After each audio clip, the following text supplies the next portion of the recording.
Para uma boa compreensão desse parágrafo, é importante que nos remetamos ao contexto maior da obra de Nietzsche, no que tange às suas impressões sobre o cristão. Segundo ele, houve a decadência, ou decadência. Houve a decadência da humanidade desde que Dioniso foi banido do mundo grego, quando o infortúnio chamado moralidade cristã se abateu sobre o ser humano. Bom, ele está dizendo, o Dioniso, que era aquele deus grego do prazer, do soltar a si mesmo, então Sócrates chega e vai banir o Dioniso. Só sobra Apolo, o Apolíneo, que é mais regrado. Bom, enfim, então acabou chegando na moralidade cristã. A moralidade pelo cristianismo é de rebanho, uma moralidade dos fracos, fundada no ressentimento. É isso que ele está dizendo. Rebanho aí é a expressão dele mesmo. Por isso que eu coloquei entre aspas. Os preceitos elevados do cristianismo, como por exemplo a compaixão, a caridade e oferecer um bem em troca de um mal sofrido, devem ser questionados e demolidos completamente. É isso que ele propõe. Essa é a visão cristã, de um cristão para ele. É preciso duvidar das verdades cristãs, constatar inverdades nos seus conceitos, fazer uma crítica dos valores morais e questionar o próprio valor desses valores.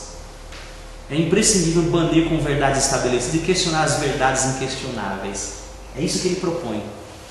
Então eu estou lendo agora esse texto só para resumir toda essa nossa conversa, para a gente finalizar. Aí uma citação dele. Até hoje não houve dúvida ou hesitação em atribuir ao bom valor mais elevado do que ao mal. Mais elevado no sentido da promoção, utilidade e influência fecunda para o homem, não esquecendo o futuro do homem. E se o contrário fosse a verdade? E se no bom houvesse um sintoma regressivo, como um perigo, uma sedução, um veneno, um narcótico, através do qual o presente vivesse como que às expensas do futuro? Como se pode notar, Nietzsche entende que uma das principais fontes motivadoras e perpetuadoras dessa moral do rebanho é o cristianismo. Por isso o projeto dele de atacar o cristianismo. Quando ele fala de moral de rebanho, ele está dizendo que os cristãos são fracos. Ele está atacando o que nós chamamos de bem. Exatamente. Ele está dizendo que o que nós chamamos de bem, sem hesitar, produz, sei lá, vamos pegar um exemplo aí, o martírio. Levou, por causa do conceito de bem, isso levou os homens ao martírio. Exatamente. É interessante, porque ele redefine as coisas. Por que ao invés de chamar bem, a gente chama mal? É tudo a mesma coisa. Ele está falando de fraqueza ali. Nesse sentido, a Bíblia fala que nós somos fracos. Não, mas o fraco que ele está falando não é nesse sentido. O fraco para ele é porque você não consegue viver sem um sentido para a vida. Você não consegue. Você precisa de conceitos alheios a você para viver. Você não tem o poder de poder. Você, na sua combinação físico-química, você está fadado a depender do além. Você não é forte o suficiente para viver a verdade. Você depende de uma coisa que está fora do seu corpo, sendo que você já é autossuficiente. O que você é constituído devia bastar. Nós precisamos de muletas, essa muleta de verdades. Exatamente. A gente sentar com isso, sem isso eu vou para ele. Ele só esqueceu que 100% da humanidade, menos ele, né? Vive assim. É verdade. Menos ele. Isso é boa. Todo mundo precisa, só ele. Na realidade, ele está dando muletas aqui através do espírito dele. Para cada um. Então, este enfraquece os homens, tira-lhe a fibra, a vontade e potência, a sensação de viver. Nesse processo de enfraquecimento, a piedade, tão enfatizada pelos cristãos, é uma grande vilã, pois o homem perde potência quando é contagiado pelo sentimento de piedade, e essa dissemina todo o sofrimento. Eu vou saltar um pouco aqui. Segundo o filósofo, o cristianismo enxerga o mundo terrestre como um lugar de sofrimento, em oposição ao mundo da felicidade eterna do além. Esta concepção constitui uma metafísica que, à luz das ideias do outro mundo, que é verdadeiro e autêntico, interpreta o terrestre, o sensível, como um mundo provisório, inautêntico e aparente. Para Nietzsche, trata-se de um platonismo para o povo e deve ser desmistificado. Então ele quer destruir mesmo o cristianismo. Aquela ideia, você já deve ter ouvido falar que Nietzsche é cristão, Há alguns inclusive... Ele é cristão? Inclusive tem um aluno no Mackenzie que fez uma tese de mestrado em filosofia dizendo que Nietzsche é cristão. E ele foi altamente criticado. Claro! Ele não estudou Nietzsche. Eu não estou Ele foi altamente criticado. E o pior é que ele ficou sabendo que o professor Scarlett Martin é uma das maiores especialistas no Brasil. E uma editora aí, que o professor não quis dizer o nome, decidiu lançar essa tese de mestrado em forma de livro. Uma editora cristã. E ele então pediu para a professora Scarlett Martin fazer aquele comentário de orelha. Só desceu pra cá. E ele começa aí o professor disse que pegou o livro dele, ele não falou isso, não, falou para a classe, né? Mas pegou e estava lá logo no começo assim, os agradecimentos, agradeço a Deus, eu não sei o que mais. A professora Scarlett Martin não quis fazer esse comentário.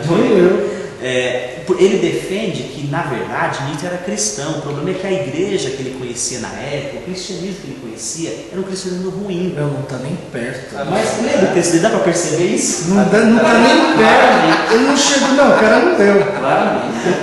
O cara chegou a essa conclusão no gibi da Mônica. Ele leu o gibi da Mônica. Porque ele estava bravo era com o cristianismo da época, não era igreja, não. Ele amava Jesus, amava Deus, buscava. Claro. Dizia, eu sou um pecador. Existe essa vertente de dizer que Nietzsche era cristão, não exatamente o cristão como a gente está imaginando, mas que ele cria uma coisa. Tem um autor francês que escreveu uma obra que é conceituada, tentando pegar um dos ganchos em Nietzsche para provar que ele acreditava em alguma coisa. Então, eu até gostaria de ter acesso, mas não consegui ainda. Ela não é traduzida em português, está só em francês, mas eu já peguei o nome dela para ver se eu consigo.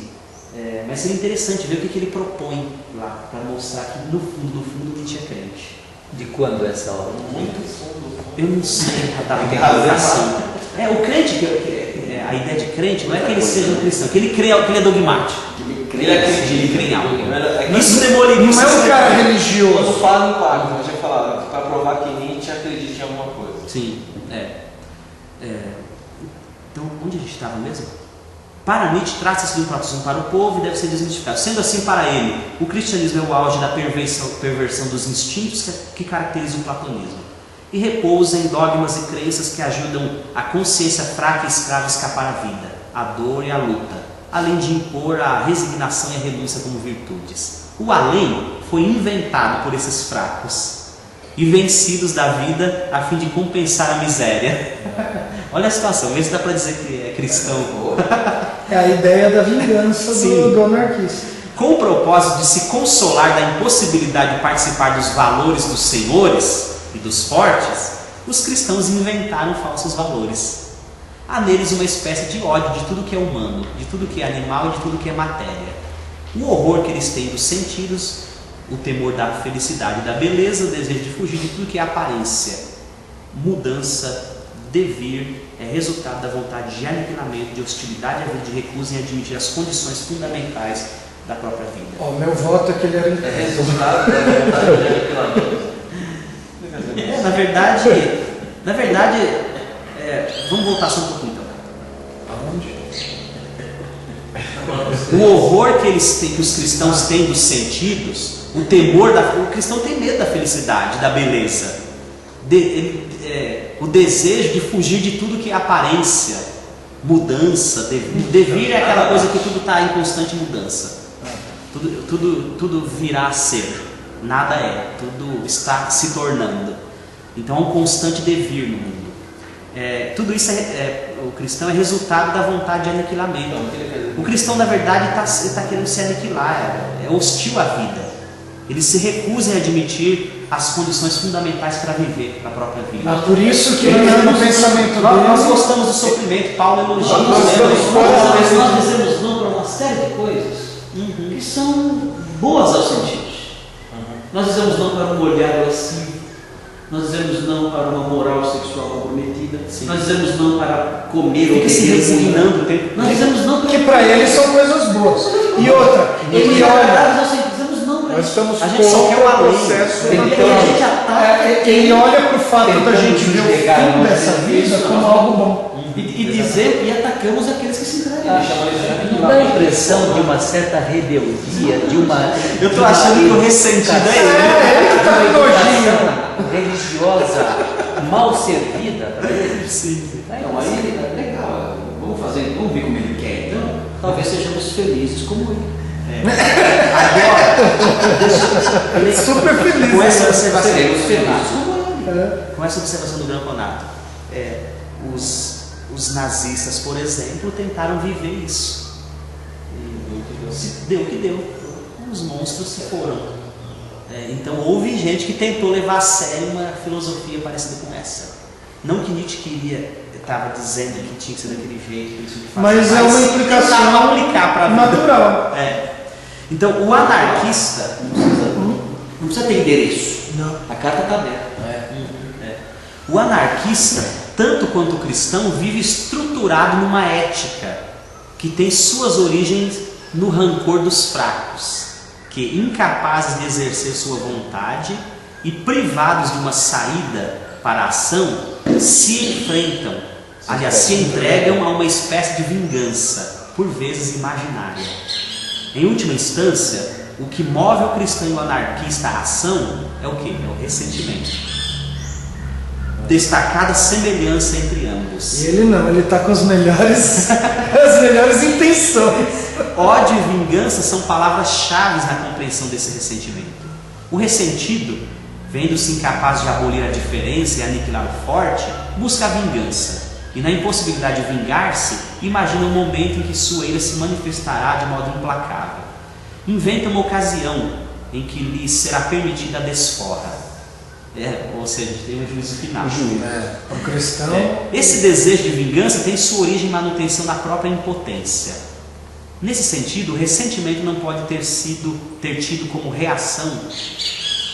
Não pode ser tido como reação, pois é justamente por ser impotente para reagir que ao fraco só resta ressentir. Já que não dá para reagir, eu só fico ressentido. É menos reação. Eu estou colocando entre aspas porque são palavras dele, ressentir, reação, tudo dele. O cristão e o anarquista, em vez de se admitirem como ressentidos, apontam o outro como ressentido e assim encontram diversas maneiras de depreciá-lo e diminuí-lo. Ele está falando da gente ou dele mesmo? De quem ele está falando? Mas o que eu ia falar? Me fez lembrar de alguém.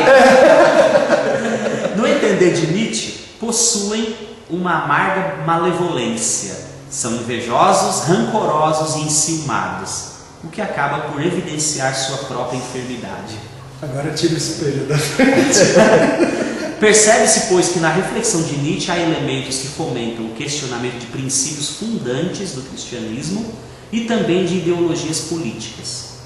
Nietzsche, como comenta Scarlett Martin, nos desafia a, aspas, desvendar o ardil dos filósofos, praticar desconfiança face às mais diversas formações ideológicas, enfim, questionar a vertente clericalista, teológica, cristã de nosso pensamento.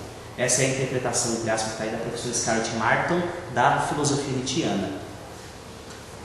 Outra notável semelhança denunciada por Nietzsche entre o cristão e o anarquista é que tanto um quanto o outro são decadons. Essa palavra grega, aliás, francesa, decadente. Os dois são decadentes. Por quê? Porque a decadência começa lá em Platão, em Sócrates. A decadência começa lá. Começa a ver o declínio, porque agora começa a acreditar numa verdade. É o dependente, é o fraco. É o fraco. Mas na verdade. Eu preservei aí em francês porque os tradutores preservam em francês também, porque se tornou um termo técnico. Quando o anarquista pleiteia justiça, direito e direitos iguais, o anarquista não faz isso. Está revelando sem perceber que o que está por trás de sua ideologia é um platonismo enrustido, pois crê numa justiça universal, como Platão acreditava, numa verdade, como Platão acreditava.